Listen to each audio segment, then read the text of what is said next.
तो आज हम लोग देखेंगे हिंदी की रचनाओं से संबंधित कुछ प्रश्न, और एक प्रश्न आपको कई प्रश्नों की ओर ले जाएगा। तो एक बेहतरीन जानकारी आपको इस वीडियो में मिलने वाली है। देखेंगे पहले क्वेश्चन को। पहला क्वेश्चन हमारा कह रहा है, इंदुमती किस विधा की रचना है। देखिए, पहली बात तो इंदुमती जो है वो पहली मौलिक कहानी है, तो फिलहाल आपका ऑप्शन डी सही हो जाएगा। इंदुमती जो है वो पहली मौलिक कहानी है। अब हम लोग थोड़ा सा आगे बढ़ेंगे और देखेंगे कि हिंदी में प्रथम क्या क्या है, कौन कौन सी चीज़ें हैं जो हमारी परीक्षाओं में पूछी जाती हैं। बहुत ध्यान से देखेंगे, हमने खुद आपके लिए नोट किया हुआ है। तो इसमें हम कुछ पॉइंट वाइज देखेंगे। सबसे पहले हम लोग देखेंगे कि हिंदी के प्रथम कवि कौन थे। तो आप जानते ही हैं, हिंदी के प्रथम कवि सरहप्पा थे। फिर आगे हम लोग देखेंगे हिंदी की प्रथम रचना कौन सी है। तो वो प्रथम रचना श्रावकाचार है।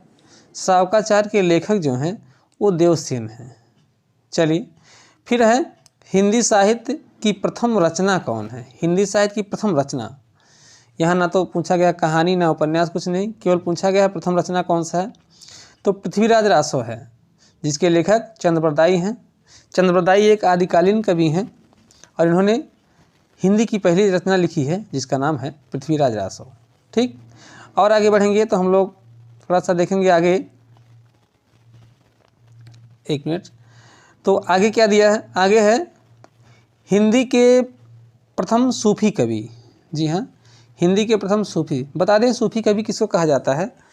हिंदी के भक्तिकाल में निर्गुणाश्रयी शाखा के अंतर्गत दो प्रकार के काव्य का उद्भव होता है।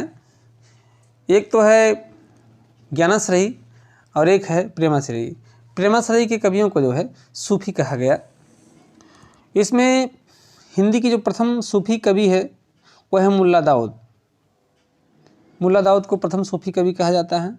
फिर हिंदी की आदि कवित्री, आदि मतलब प्रारंभिक ही होता है, तो शुरुआती यानी प्रथम हिंदी की कवित्री जो है वो कौन है, तो मीराबाई है। ध्यान दीजिएगा, मीराबाई हैं।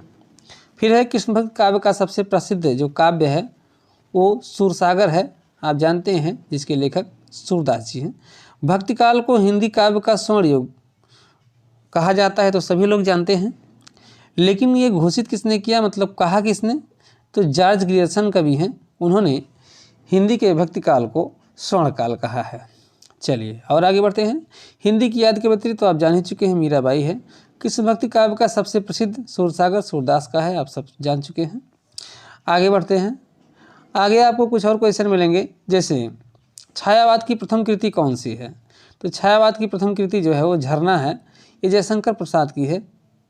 इसके बाद प्रेमचंद का प्रथम उपन्यास तो प्रेमा है। प्रेमचंद जी का प्रथम उपन्यास कौन सा है, प्रेमा है, ध्यान रखेंगे। प्रेमचंद की प्रथम कहानी कौन सी है, तो पंच परमेश्वर है। और हिंदी गद्य काव्य की प्रथम रचना, यहाँ गद्य काव्य है, ध्यान देंगे। गद्य काव्य की प्रथम रचना कौन सी है, साधना है, इसके लेखक राय कृष्णदास जी हैं। फिर है राम भक्ति काव्य का सबसे प्रसिद्ध रामचरितमानस काव्य है, तुलसीदास जी ने इसको लिखा है।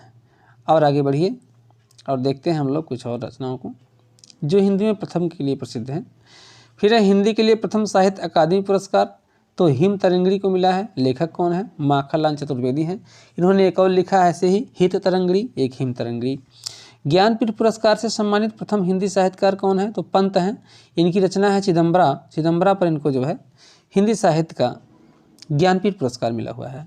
ज्ञानपीठ पुरस्कार से सम्मानित प्रथम महिला साहित्यकार कौन है, तो ध्यान देंगे महादेवी वर्मा। इनको इनकी रचना यामा पर मिला है। कब मिला है, तो 1982 में मिला है। ध्यान देंगे, बहुत इंपॉर्टेंट रचना है। फिर है प्रथम विश्व हिंदी सम्मेलन कहाँ हुआ, तो नागपुर में हुआ था 1975 ईस्वी में। विश्व का प्रथम व्याकरण ग्रंथ कौन सा है, तो अष्टाध्यायी है। इसके लेखक आचार्य पाणिनि हैं। पाणिनि एक संस्कृत आचार्य हैं, इन्होंने सबसे पहले व्याकरण ग्रंथ लिखा था जिसमें 8 अध्याय थे, इसलिए इसको कहा जाता है अष्टाध्यायी। अपभ्रंश के प्रथम कवि कौन है, तो स्वयंभू है, ध्यान रखिएगा, ये भी बहुत इंपॉर्टेंट है। चौपाई दोहा का प्रथम प्रयोग किसने किया, तो सरहप्पा ने किया। सरहप्पा एक आदिकाल के कवि हैं, आदिकाल के प्रथम कवि हैं सरहप्पा। इनका भी नाम बहुत प्रसिद्ध है, ध्यान दीजिएगा। फिर और हम लोग आगे बढ़ेंगे तो आगे है, पूछता है कि इस्लाम धर्म का प्रथम कवि कौन सा है, अब्दुल रहमान है। अब्दुल रहमान, ये भी यादकालीन कवि हैं। हिंदी का प्रथम गीत कवि कौन है? तो विद्यापति हैं। ये बिहार के दरभंगा जिले के रहने वाले थे। इन्होंने एक बहुत फेमस रचना लिखी है जिसका नाम है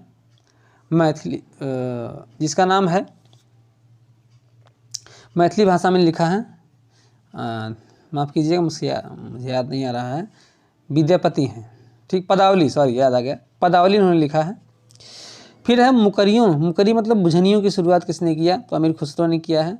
भक्ति काव्य का प्रवर्तक कौन है? तो रामानुजाचार्य हैं। काफ़ी लोग तुलसीदास ऑप्शन में सही करते हैं, तो ध्यान रखेंगे। फिर है प्रथम सूफी प्रेमा खानक क्या कौन सा? चंदायन है मुल्ला दाऊद का, ध्यान रखेंगे, बहुत पुरानी रचना है, चंदायन मुल्ला दाऊद का है। फिर पूछता है कि हिंदी के आदि कवि कौन है? तो भारवी हैं, हिंदी के आदि कवि भारवी हैं। रीत काव्य का प्रथम ग्रंथ तो हितरंगिणी है, जिसके लेखक कृपाराम हैं। फिर है हिंदी का प्रथम उपन्यास तो परीक्षा गुरु है, ये भी बहुत इंपॉर्टेंट है, इसके लेखक लाला श्रीनिवास दास हैं। ये बहुत परीक्षाओं में पूछा जाता है, ध्यान दीजिएगा। हिंदी का प्रथम उपन्यास है कौन सा? परीक्षा गुरु, लेखक लाला श्रीनिवास दास। खड़ी बोली का प्रथम महाकाव्य कौन सा है? तो प्रियप्रवास है, लेखक इसके हरिओं जी हैं। हिंदी की प्रथम मौलिक कहानी तो इंदुमती है, जो कि आपके क्वेश्चन में पूछा गया है। किशोरी लाल गोस्वामी जी इसके लेखक हैं। आगे बढ़ेंगे तो इसमें दिया गया है हिंदी का प्रथम मौलिक नाटक कौन सा है? तो नहुस है, इसके लेखक गोपाल चंद गिरधरदास हैं।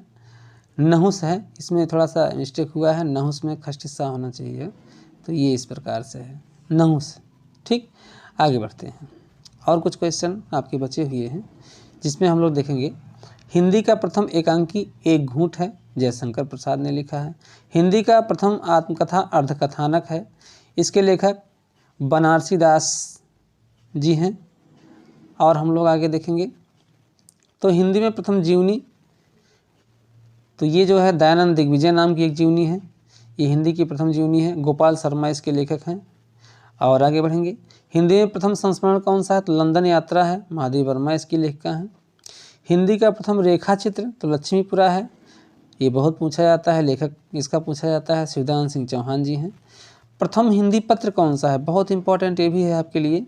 प्रथम हिंदी पत्र जो है वो उदंत मार्तंड है, 30 मई 1826 को प्रकाशित होता है, ये प्रथम हिंदी पत्र है। लेकिन प्रथम हिंदी दैनिक मतलब डेली आने वाला, रोज़ आने वाला, तो वो है समाचार सुधा वर्षम। फिर है प्रथम हिंदी पत्रिका तो संवाद कौमुदी है। प्रथम हिंदी लघु पत्रिका नए पत्ते हैं, लक्ष्मीकांत वर्मा हैं इसके संपादक। फिर है प्रथम ज्ञानपीठ पुरस्कार तो पंत की चिदम्बरा को मिला है। प्रथम व्यास सम्मान तो आप जान लीजिए, प्रथम व्यास सम्मान जो है डॉक्टर रामविलास शर्मा जी को मिला है 1991 ईस्वी में। फिर है हिंदी की प्रथम कहानी लेखिका कौन है? तो बंग महिला हैं, बहुत इंपॉर्टेंट है। फिर है खड़ी बोली के सर्वप्रथम लोकप्रिय कवि कौन है? तो अयोध्या सिंह उपाध्याय हरिओं जी हैं, ध्यान रखेंगे। ये कुछ हिंदी के प्रथम थे जिसको हमने महत्वपूर्ण समझा था, नोट करके आपको हमने बताया। आगे फिर हम लोग प्रश्न देखेंगे एक दो, और इसमें जो प्रश्न आ रहा है वो आपके सामने आ चुका है। प्रश्न एक सीधा सा है लेकिन बहुत इंपॉर्टेंट है।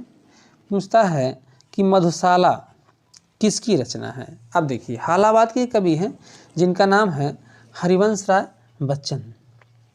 हरिवंश राय बच्चन, इनकी जो रचनाएं हैं थोड़ा सा ध्यान देंगे, इसी टाइप की 2-3 रचनाएं, इसी मधुशाला है और इसी में आपको मिल जाएगा मधुबाला, फिर इसी में मिल जाएगा आपको मधुकलश, ये सभी आप ध्यान रखेंगे। इसके अलावा भी इनकी कुछ रचनाएँ हैं, जैसे आप नोट कर लेंगे, आत्म परिचय है, निशा निमंत्रण है, एकांत संगीत है, हला हल है, मिलन यामिनी है, आरती और अंगारे हैं, त्रिभंगिमा है, क्या भूलूं क्या याद करूं है, नीड़ का निर्माण फिर, और प्रवासी की डायरी। ये कुछ महत्वपूर्ण रचनाएं हमने आपको बताया। ये सभी की सभी रचनाएं जो है हरिवंश राय बच्चन जी की हैं, ठीक। यहाँ पर एक ऑप्शन में आपको दिया गया है रामधारी सिंह दिनकर, इनकी भी कुछ रचनाएं हैं, मैं उनका नाम बोलना चाहूँगा, आप सुन लीजिए एक बार या फिर नोट कर लीजिए। जैसे दिनकर जी ने लिखा है रेणुका, हुंकार, उर्वशी, रसवंती, परशुराम की प्रतीक्षा बहुत इंपॉर्टेंट है इनका, फिर हारे को हरिनाम, रश्मिरथी और प्राणभंग, ये कुछ रचनाएं रामधारी सिंह दिनकर जी की हैं।